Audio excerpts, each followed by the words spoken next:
Good evening. Today I will be talking about vanadium mining in South Africa from a scientific perspective. To begin, I will go over some of its chemical and physical properties. Vanadium is the 23rd element of the periodic table. It occurs in nature as a white-gray metal. Some of its properties include resistance to corrosion and good structural strength. It is 19th in abundance in the Earth's crust, and it is found in rocks, some iron ores, crude petroleum deposits. It's mainly found in its oxidized and sulfide form. The commercial uses of vanadium are broad. Due to its hardness and ability to form alloys, vanadium is a common component of hard steel alloys used to make cars and airplanes. Some of its chief attributes are shock resistance, rust-proof, vibration resistance, making it good for the production of springs, tools, and jet engines. Vanadium alloys are used in nuclear reactors and in the military. Vanadium is used by the ceramics industry in the form of vanadium pentoxide for glazes and enamels. The chemical industry uses it as a chemical catalyst and for dyeing and printing fabrics. Various vanadium ores are known. One of the most prominent is vanadinite.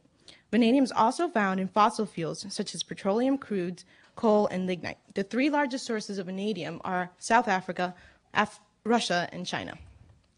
Besides being important commercially, vanadium also has an important biological role.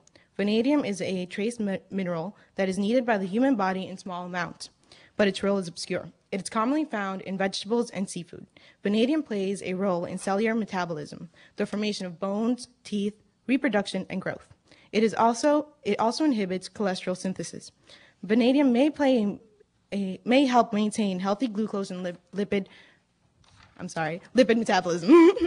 A variety of physiological effects in mammalian systems have been reported, the most significant being cardiovascular and renal functions. Although most foods contain low concentrations of vanadium, food is a major source of vanadium exposure for the general public. Some natural sources of vanadium are listed above, including black pepper and shellfish. The lungs absorb vanadium compounds in the form of vanadium pentoxide, but the absorption of vanadium salts from the gastrointestinal tract is poor. The excretion of vanadium is rapid. Vanadium is abundant in soils and is taken up by plants. South Africa is one of the largest sources of vanadium in the world. It dominates world production. According to a report on the economics of vanadium published in 1997, South Africa is responsible for about 57% of world production and 75% of world exportation.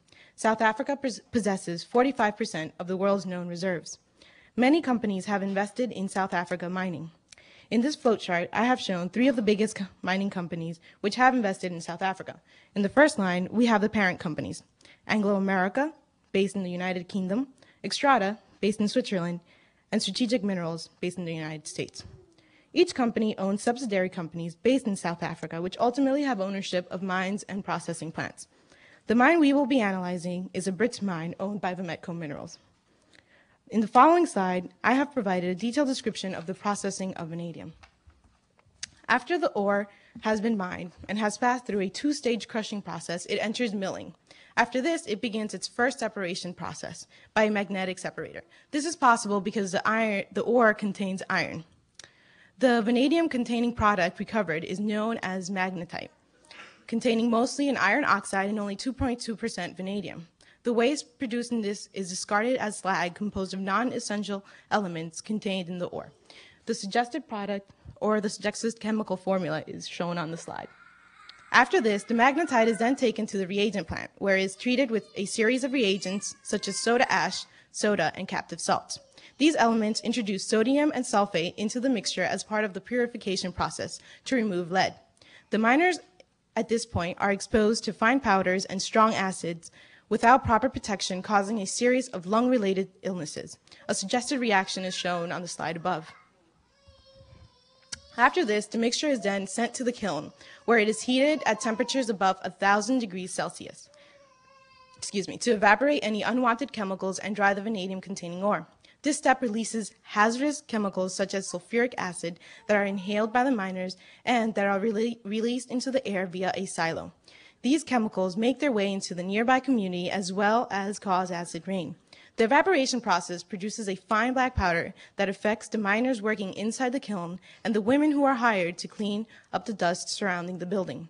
The miners do not have proper equipment to work in such areas with high temperatures. Their boots and gloves often melt and they suffer from burns on their bodies. The dried vanadium is then sent to a leaching plant. Leaching is a process by which material is removed from a solid by dissolving it. In a chemical processing plant, this is also known as extraction. Extraction is often used in the mining industry to separate metals from their ores, in this case, vanadium. Leaching is hazardous to the environment because the waste that is usually discarded near the plant contains hazardous material. The next step in the purification plant process of vanadium is the filtration precipitation plant. The mixture is treated with sulfuric acid. The solution at this point is required to maintain a pH of 2 in order to facilitate the precipitation of vanadium, which is then filtered and collected. The miners test the acid level by pipetting small samples of the solution with their mouths, a practice that is prohibited in Western universities and industrial settings. The miners often swallow and inhale sulfuric acid, which causes green tongue and cancer, among other illnesses. After the precipitation plant, vanadium is ready to be oxidized further to produce the desired product. After analyzing the effects of vanadium on the environment and the miners, the goal of this presentation can best be summarized in the mission statement drafted by Marsha Coleman-Adebayo and Jacob Nagani, which states the following. In response to our heartfelt concerns about the environmental hazards and health and safety risks of mining vanadium and the severe economic hardships imposed on mining families due to the occupational disabilities that vanadium miners can suffer, we have drafted the following aims and objectives, of which I have selected the following 4. To promote awareness of the hazards of vanadium mining, to help about bring possible scientific, medical, technical, and legal solutions, to seek compensation for the victims affected by hazardous vanadium mining operations, to encourage the production of a documentary on the hazards of vanadium mining, including a study of its impacts on the life health of the miners, their families, and the surrounding communities and the environment, and finally, to promote and assist the implementation of best practices for communities impacted by hazardous vanadium mining operations. Thank you.